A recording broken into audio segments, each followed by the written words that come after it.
Two experts in ICF. Yeah. Decades of experience. Uh-huh. One podcast. Yeah. Two hosts with a lot to say. Look, I cannot sit through a struggle. I gotta get up and hustle. I gotta push through the pain, cause really that's how you build muscle. Welcome to the Build with ICF podcast with your hosts, Trevor Brown and Heather Herring Brown. Yep, they're a package deal. With over 20 years of ICF installation experience, Trevor can throw down some expertise on sales, marketing, and training. On the other side of the table sits Heather, aka the girl boss. And she's earned the title as the owner of an award-winning ICF construction company, a drafting and design company specializing in ICF. And the numbers? With a master's in accounting, she does that too. Sleeves up, boots on. This is the Build with ICF podcast. I don't want nothing for free. I'm here to work. Been through the dirt. I've been through the dirt, yeah.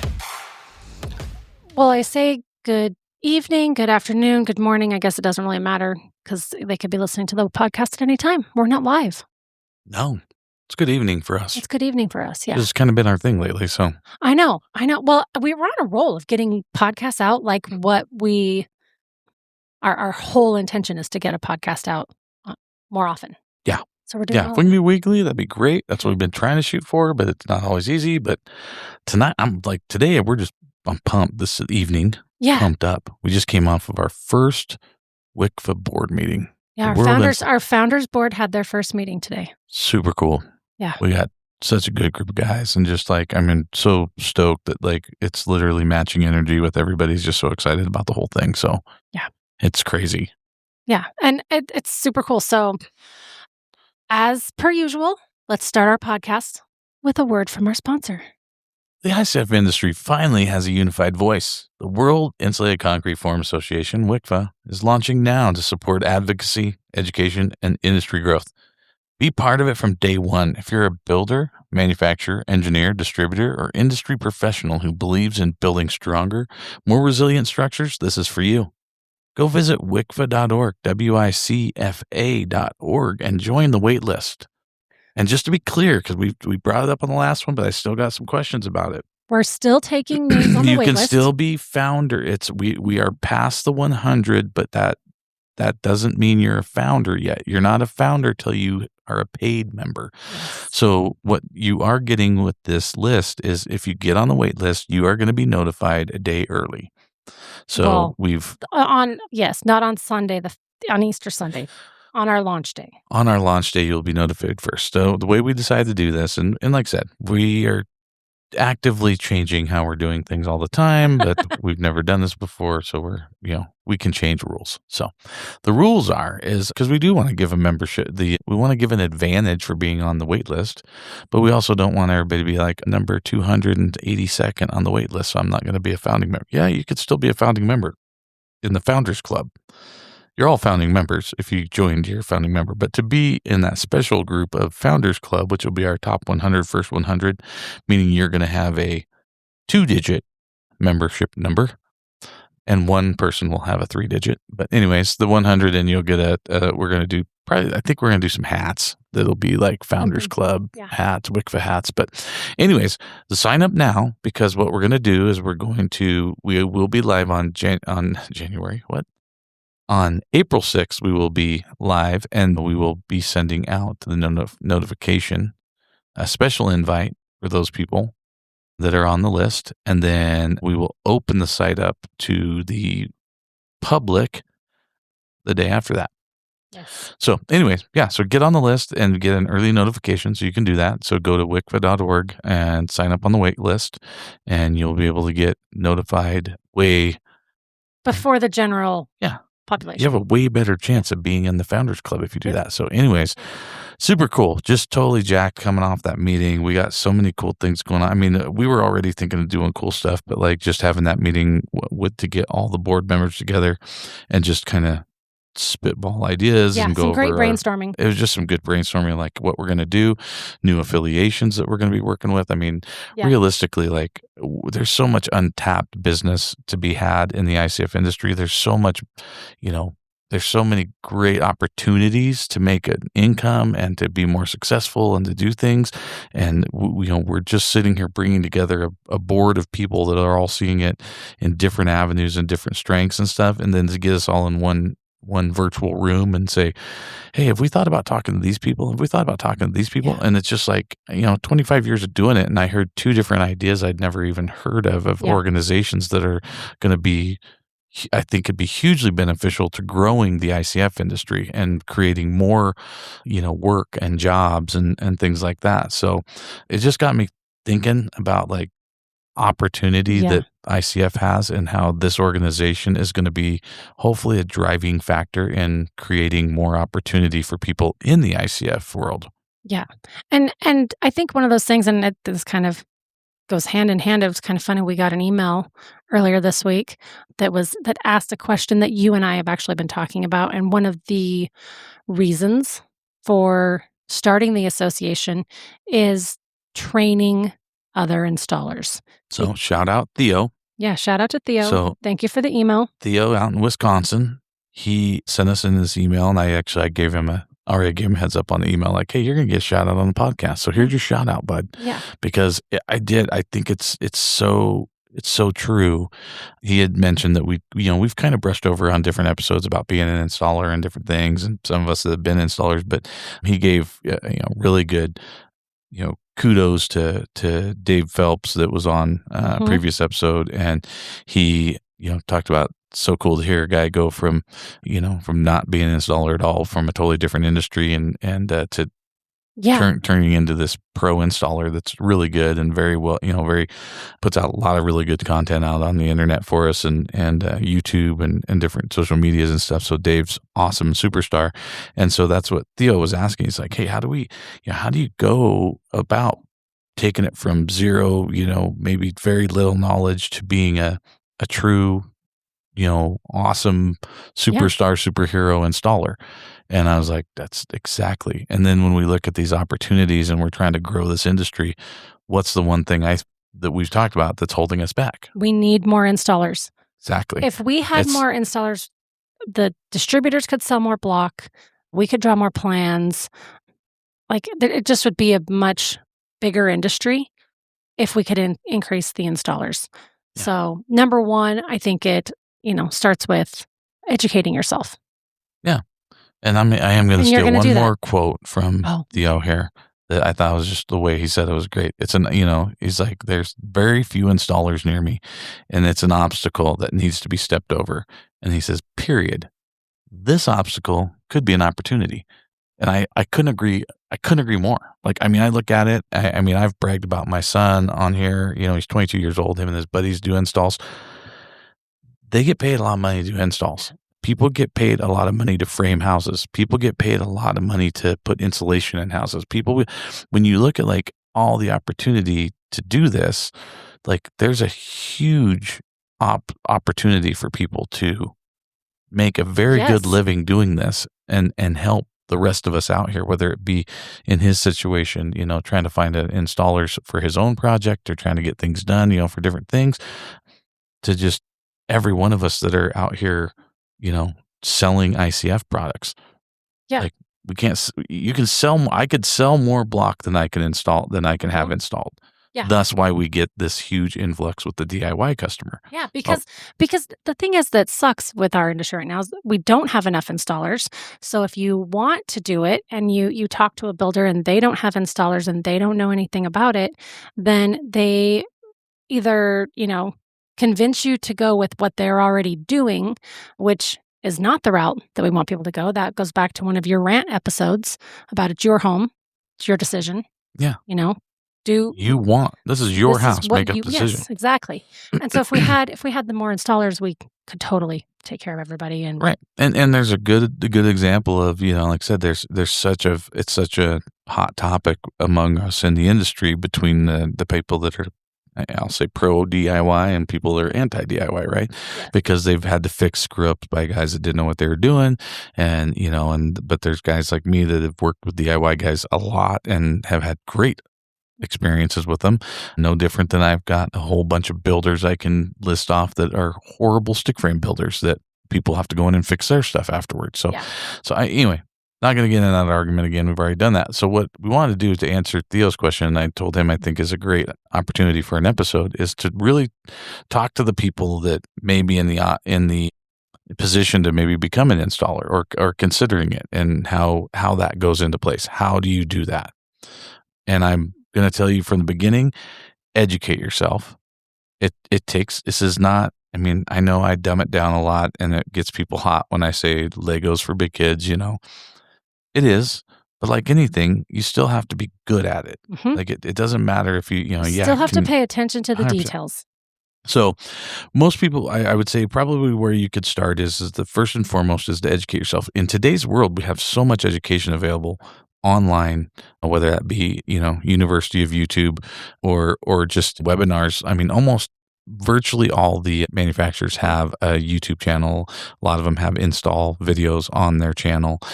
Just get as much information as you can. Like it don't get me wrong, it never ever is going to replace actual hands-on Right. building.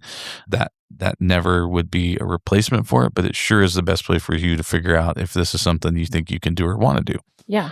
I would say that is the first thing you do. Just jump online, start looking up videos, look up, if there's webinars you can sign up for. Some do cost some money, and so, sometimes they charge for a training class, or sometimes you have to buy it.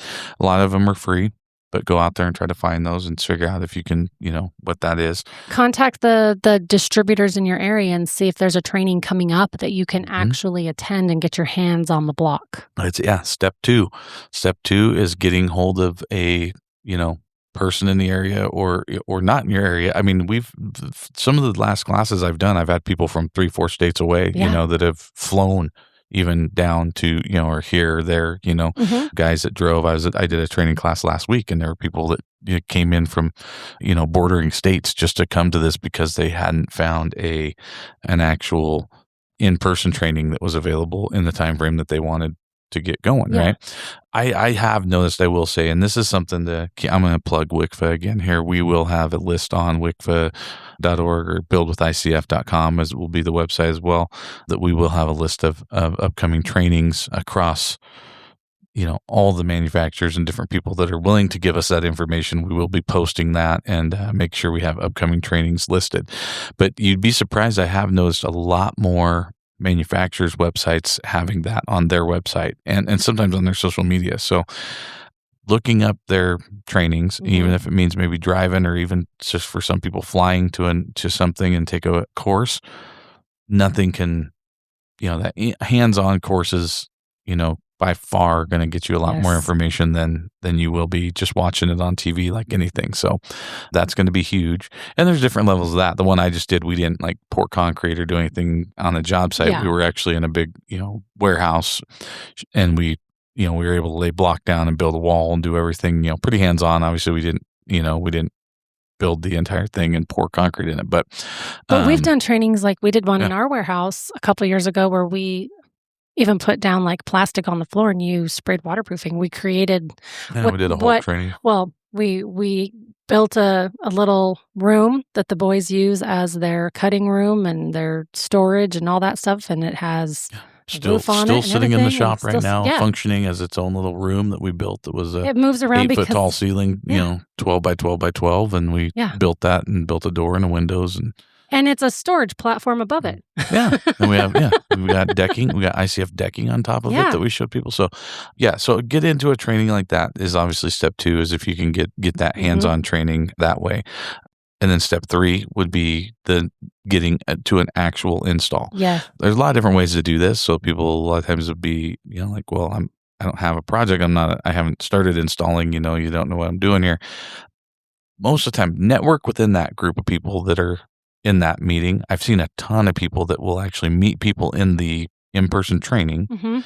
And then those guys have a project like, I'm doing this training because I'm building my own house next week, or I'm doing this next month or whatever. Exchange information with them. Come down and be free labor. Help them out. Hey, can I come down and help you out? Get your hands on the block. Get there. Build some stuff. You are going to find that's where it hits the fan, and you're going to find out things that don't work. Because I say this all the time. You learn way more from mistakes than you ever will learn from not having mistakes, right? Yeah. So perfection doesn't teach you anything necessarily. I mean, I'm perfect and I don't learn a whole lot, but for most people I've heard that make mistakes, I don't, but I've heard that people make mistakes and they learn from them. So, but you will learn from those problems. Yes. I learned. There's recently in the Facebook groups, there's been a couple of, they're calling them Lego days. And I love that. We've done that for trainings where we have a job coming up and we will invite upcoming customers that are interested, just, anybody that wants to learn more about it. We've had some of the manufacturers, territory managers come out. Yeah. We've had new distributors. We've had everybody, the whole gauntlet. Was approached today by a manufacturer that wants to bring their sales guys out because they have a lot of guys that haven't done a lot of hands-on, so they want to. They're going to fly them from all over the country to our job so that we can. So it's a lot of people will allow you to do this. Yes. Now, granted, if you've got a situation like we've had before where we're on a timeline and we have a schedule, I don't have time to do that right now. We got to get this built in 3 days and get out of the way. But then there's always a lot of jobs like that you can get your hands on stuff. So offering up to be free labor is always usually pretty well received by people. Don't go to the job site and be an idiot and get in the way and not work. We've definitely had our experience with people coming to our jobs and then they just basically want to walk around, take photos. I will say make sure you wear proper shoes. Yeah. Bring a set of gloves. Yep. Wear sunscreen because it doesn't matter if the sun is not really out that much for some reason, shining off of that ICF block. Yeah. You will get sunburned. Yep. Make sure you bring water, food, plan to be there, and plan to work. Yeah. Come there ready to work and learn. It's like anything else. You are going to get out of it what you put into it. Yes. And if you don't put in much, you're not going to get out much. And trust me, I've done this too long to say I haven't seen people do that. Unfortunately, that is the case.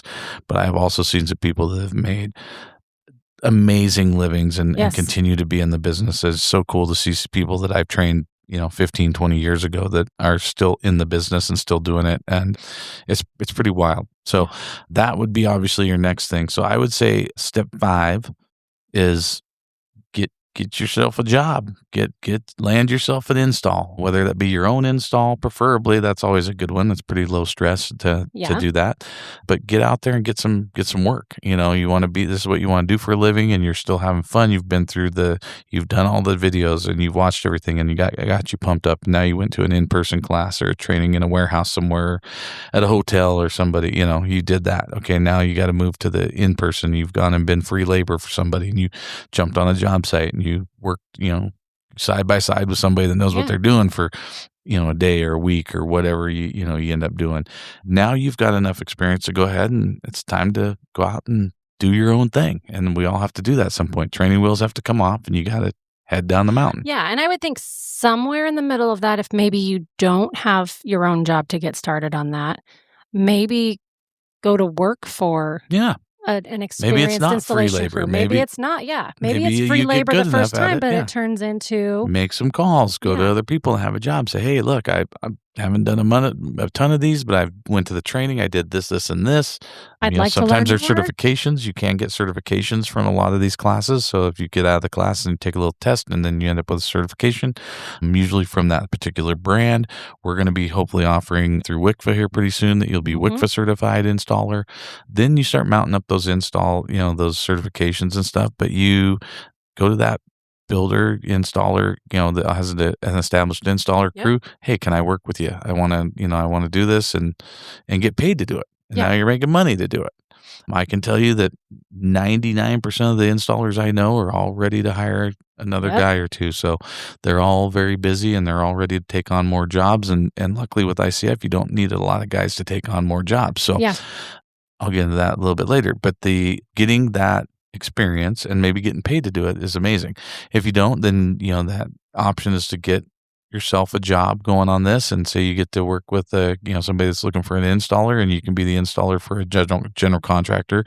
We do a lot of work for other general contractors, so that's like they want to build an ICF house, but they don't want to learn something new, but they love the idea of it, and so they come to us and say, "My client wants an ICF house.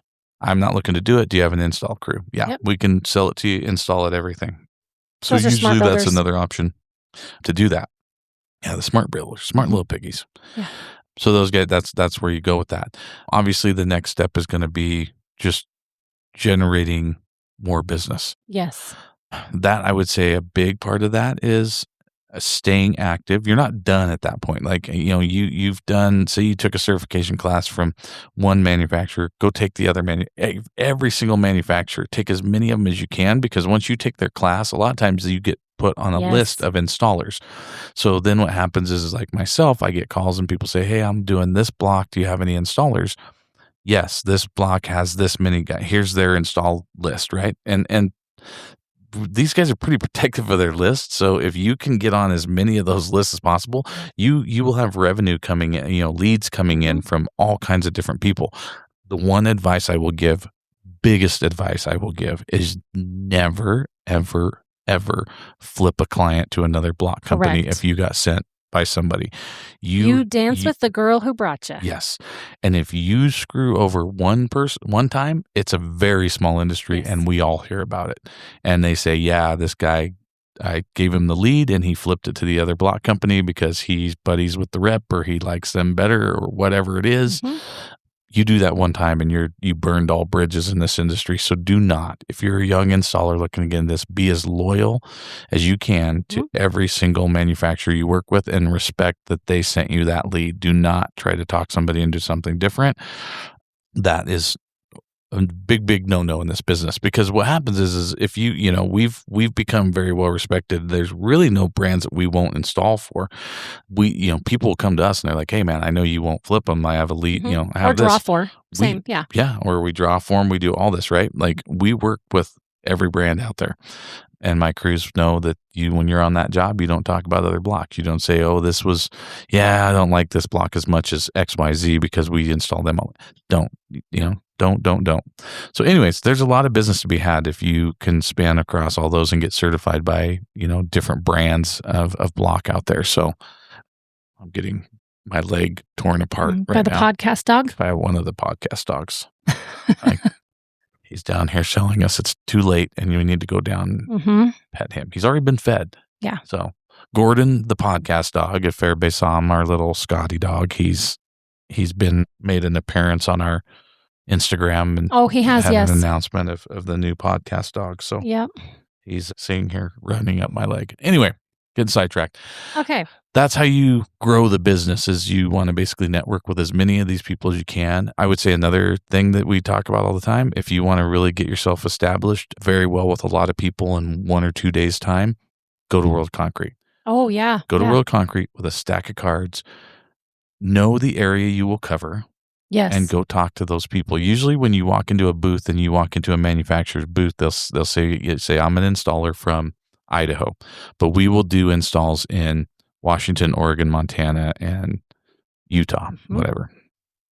Oh, this is the territory manager for that area. Then they introduce you to the territory manager. Get that relationship with that local territory manager, because he's the guy getting the phone calls from people saying, hey, we're wanting to use your block, but we don't have an installer. Oh, I do. Matt over here is my install guy and he's amazing and he covers that area. Let me call and I'll put you together. And 9 times out of 10, we get the call from the manufacturer rep that says, hey, can you call this guy? He's wanting an installer. Yes. So the leads come in that way.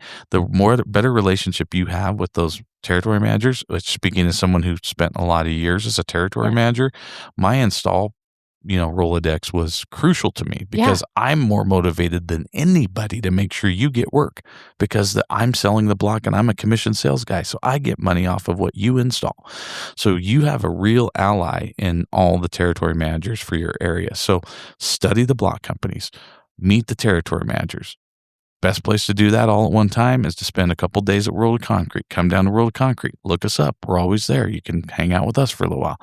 But go around and meet all the people for your area for each manufacturer, and that will build you a Rolodex like you can't imagine. I will promise you that you do that maybe even just one time, 1 year, and then you keep on top of those guys for the rest. You will never need business ever again. You can, I know so many people who I still call and say, hey, I got somebody looking. Dude, I'm booked 2 years out. Okay, so let me say this, because, here it is, end of March. World of Concrete already just happened for this year. So you got 9 months or so, 10 months before Right. World of Concrete comes around again.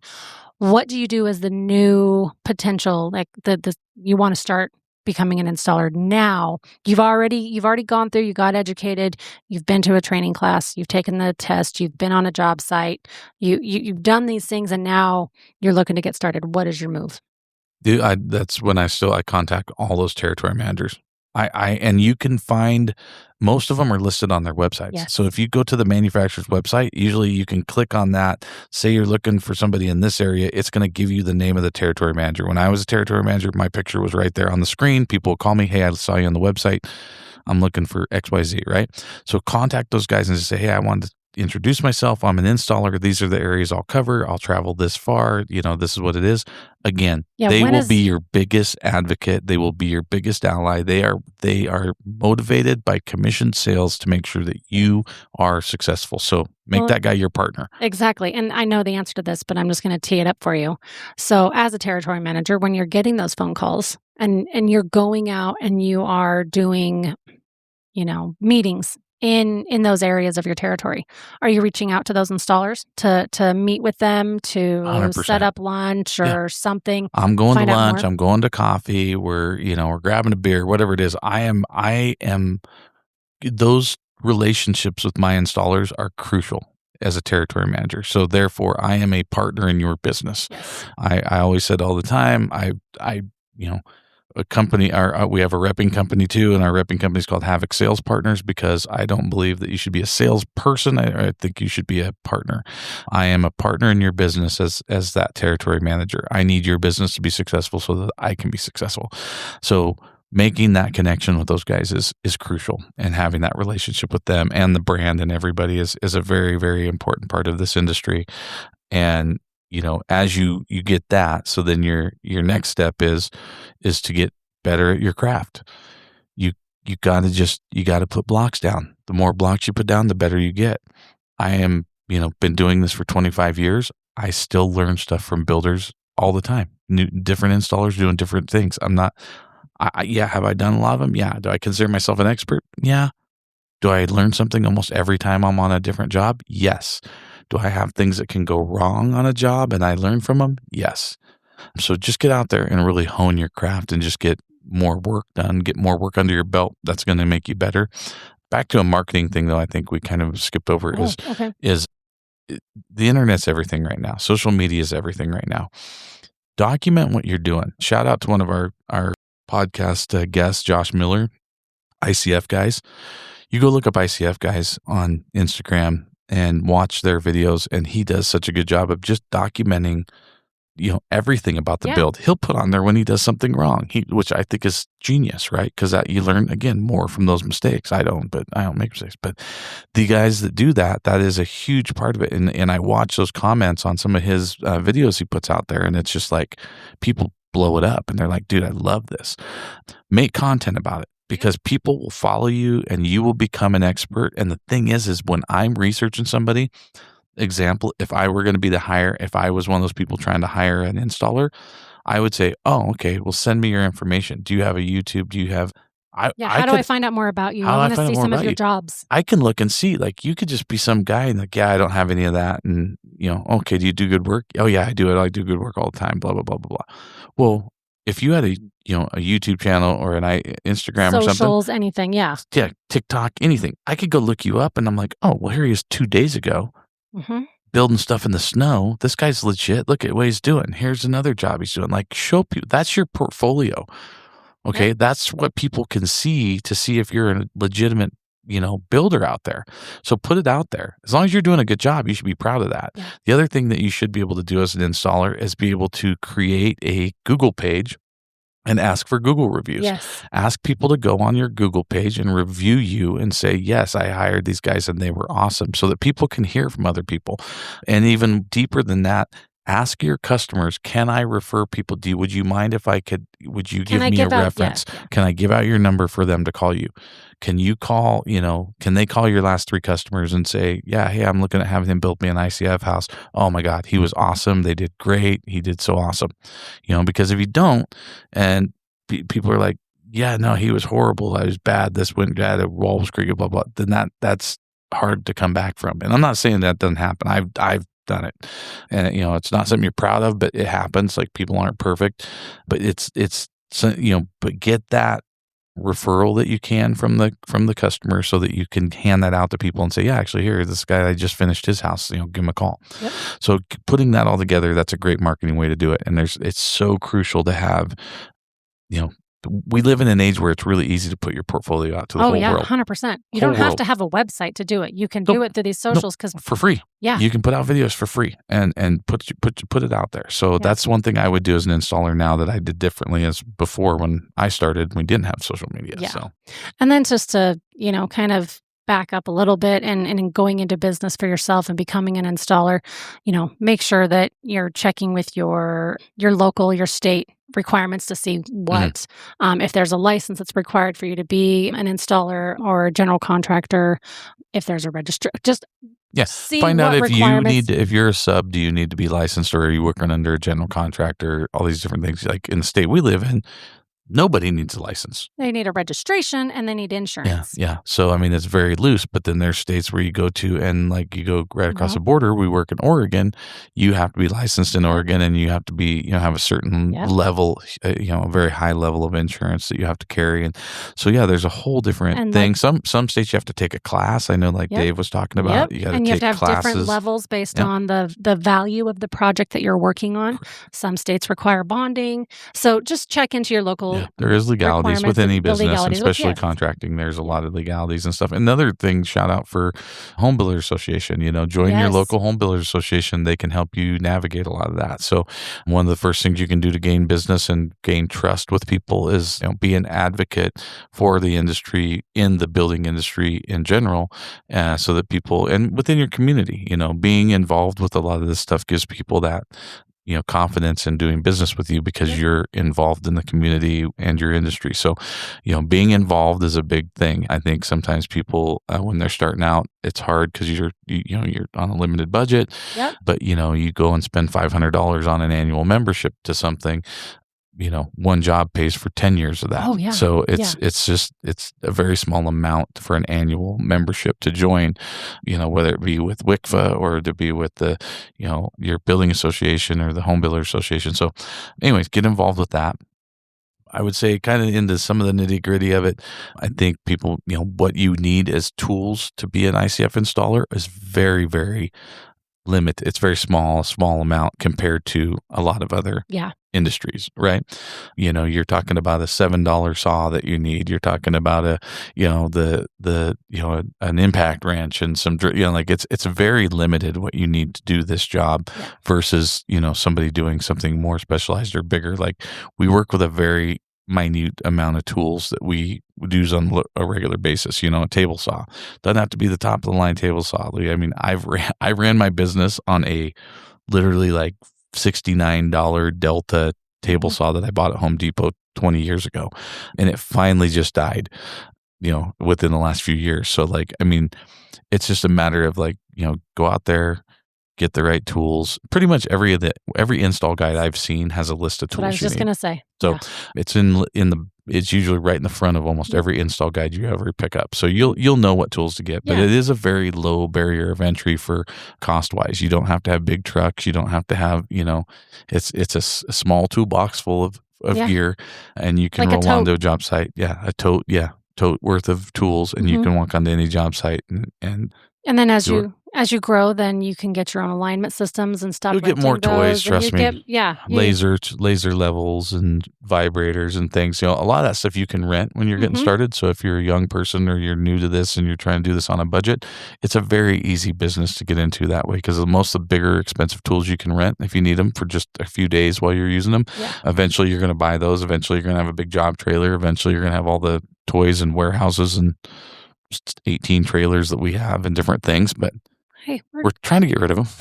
We're down. We've sold a few. Yeah, we're doing good.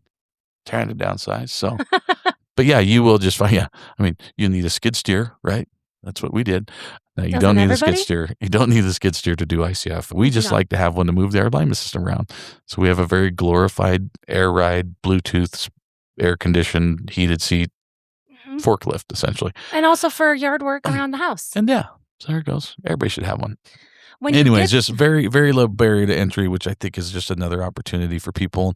And I will say that I'm going to make it a goal over the next few years here that one of the things I really want to get involved in is getting out to trade schools, Yes. high schools It'd be even, so good. and getting younger people. I'd love to see the young people get involved in this. So please, if you have any connections like that, I'm going to put it out to everybody listening. If you've got things that you think that would benefit from that, that's one of the things that the World Insulated Concrete Forum Association is going to be doing, is getting involved with trade schools and young people and stuff, trying to do that. So if you hear of any opportunities like that you think that we could help out, please reach out to me and let me know. I'd be happy to do that, or speak to people, or do some trainings, or whatever we can do. So I'm happy to work with you. Awesome. Okay. I'm trying to think, is there anything else really we've been doing this so long, I forget I what all it know. takes to start I know. one. But that's about it. And then I Yeah. think what I would do in kind of wrapping up the end of this, and this is where these are the cherries on top and the whipped cream and stuff on top, is what you'll find is you start getting into some of the other little connected industries. Waterproofing. Yep. You can make money being a waterproofer on ICF, and we've got to where we waterproof on other people's ICF. So Yep. we pretty much do the waterproofing for all our competitors around town. And we, again, back to having that good working relationship with people and being a nice guy and not lying to people and not being a crook. We have a good enough reputation that, people, other installers will call us and be like, hey, can you just come do the waterproofing for us? So, our crews can do waterproofing, our crews can do the install. So you'll get into stuff like that. That's kind of the, accessory stuff. My son is a welding and fabricator. They do steel beam work on their ICF houses. So like he'll do stair rails and railing and structural columns and, beams, for covered patios and things that are part of it. So you'll just find that once you get into it, there's definitely things that you can kind of expand into. Yep. You'll start basic guy stack and block. You may get into specialized, like, again, shout out to Josh Miller, does a lot of concrete roofs and patios and flooring and systems and stuff. He's got really good at that. So even within the industry, you'll kind of get more specialized in certain products and stuff. So always be growing your repertoire, your base of things you can do, the bullets in your gun, what other different things that you can do to add. Whatever metaphor you want to use. Yeah, for it. just add, insert metaphor here, but like adding other product lines to what you're doing will increase your profit margins. So we found as we got bigger and more successful, it was because we were doing more things. We weren't just the guy stacking, right? We were doing some waterproofing, or we were doing. But we had things. the crews to be able to do that. So I think in the beginning, it's important to maybe keep it simple and look at what you can do. Yes, I do want to touch on that. So the one thing I think is a huge opportunity for ICF versus other things is you can operate with a very small crew. Yes. I think 3 is ideal. I think 3 is perfect. So therefore, what's cool is if you have 6 guys, that means you have 2 crews. And so that's what I've seen guys that scale really well and really take this business to the next level and make a lot of money at this is they quickly, their first 3 guys that they train all become very good experts. And from the get-go, you're training those 3 guys to all be leaders, to all be foremen of different crews, because those 3 guys hopefully will turn into 9 guys. And you got 1 experienced guy can take 2 less experienced guys and do a very good job. Now, 3 inexperienced guys can cause a real mess. 3 really experienced guys can be really good, but sometimes that's even hard to work over because you got too many chiefs and not enough Indians, right? So we like to split those guys up. If you talk to my son, he prefers to work with 2 guys. Yeah. He just wants him and 1 guy. And he thinks he's faster because until he gets to pour day. Right, until the pour day. Pour day usually is where I jump up to 4 guys. If I can get 4 guys on pour, that's great. 3 works okay. But if you want 1 guy that's kind of help you out, take a breather, then the 4-guy crew's good for pour day. And you could do 6, whatever, just have more guys. But that's another thing that I think, going back to Theo's question about, an opportunity, I think it's a huge opportunity because of that. You don't have to put together 12 guys to run a business. You could run a business with technically 2 guys pretty easily.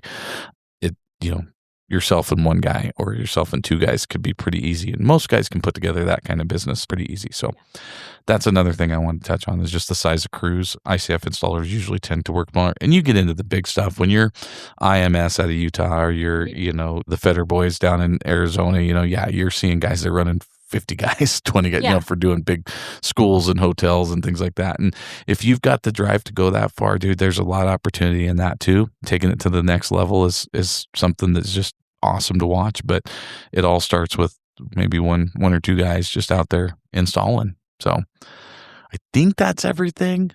I think Theo, so. if I'd missed something, just send me another email and I'll hit it up on another podcast. But again, this is coming out here the week before we launch WICFA, so I'll just jump on that wait list. Please send it out to everybody, guys. We really have a lot of hope for this industry, for our industry, and for this association to promote it. And it really comes with you guys. It starts with you guys putting out the word to everybody. So if you know anybody, get the word out. Ask them to get on the wait list. Ask them to help support us in this, because it's only going to be that's how we're raising funds, to raise the awareness of our industry to everybody, and really to help grow businesses. I mean, like I said, I'm hoping that we create a lot of small businesses, a lot of people, and a lot of people that are going to create their own legacies in this industry. I've said it 1,000 times. There's going to be people that start in 2026 that will be considered pioneers of the ICF industry, which is crazy to me because I'm, been doing it so long. But there's going to be legitimately people that are going to create legacies starting this year in this industry, and we're going to do our best to just keep promoting it so that those guys have an easier time doing that. So. Yep. And then I want to reiterate too. So we did start a new email address for those of you that are you're seeing, I don't know, issues with getting your plans approved for an ICF home, or your, code issues or different things that way. We started help@buildwithicf.com. Yes. So please send us the information on what you're seeing in your jurisdictions, the good, the bad, the ugly. Yeah. And if there's anything we can do to help people out, if you're listening to this podcast and you think what we said is cool and you want to start a business or something, please don't hesitate to reach out, guys. That's what we're here for. I love these emails. I love, having conversations with people about this. I mean, we do it for a reason. This is what we love, and we're trying to really grow the industry and help people really be successful in it. So it takes everybody out there to help us with this too. So check us out, Build with ICF. On all the socials. You've got your info at BuildWithICF for email. Reach out to us and let us know. Go to WICFA.org, WICFA.org to get signed up on the wait list right now. And anything and everything you can do to get the word out and help us do that, we sure appreciate it. And I think that's about everything. I'm sure we forgot something, but someone will tell us about it. But you don't forget things because you're perfect. That's right. So I'm not saying I would forget something. Other people would. So, all right, guys. Well, thanks, everybody. Have a good day, evening. Thanks for listening. See you next time.